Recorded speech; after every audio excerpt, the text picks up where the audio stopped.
The Legend of Diego and His Crazy Mexican Torta Girlfriend. Diego thought he had found the love of his life the day he met Valeria. She was beautiful, funny, and could eat an entire family-sized bag of hot Cheetos before appetizers even arrived. Everyone warned him, "Bro, she's a little crazy." Diego smiled. "Nah, she's just passionate." His friends looked at each other. "We'll pray for you."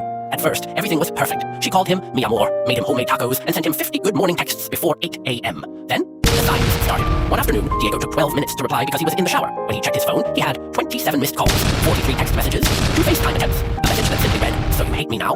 Another one saying, "Don't text me ever again." As he was reading them, knock, knock, knock. He opened the door. Valeria was standing there. "How did you know where I live?" She raised one eyebrow. "I tracked your location." "I never shared it." "I know." Diego decided not to ask any more questions. Weeks later, they went to a Mexican restaurant. The waitress smiled and said, "Hi guys, what can I get you?" Before Diego could answer, Valeria stared directly into the waitress's soul. "Oh, so you're smiling at my man?" The waitress froze. Diego whispered, "She's just doing her job."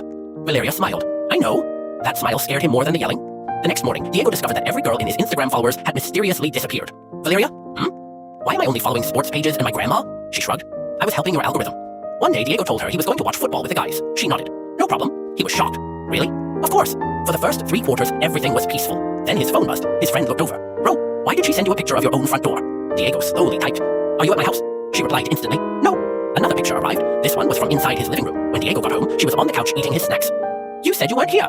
"I wasn't, when you asked." He couldn't even argue with that logic. Despite all the chaos, Diego loved her, because every time she overreacted, she'd eventually show up with homemade food, apologize, and somehow convince him everything was fine. Years later, his friends asked, "So, was dating the crazy Mexican torta worth it?" Diego looked over at Valeria, who was passionately arguing with the TV during a soccer match. She caught him staring. "What? Nothing, mi amor?" "Good answer." Diego smiled. "Yeah, definitely worth it." His friends shook their heads. "He survived." "No," Diego laughed. "I adapted.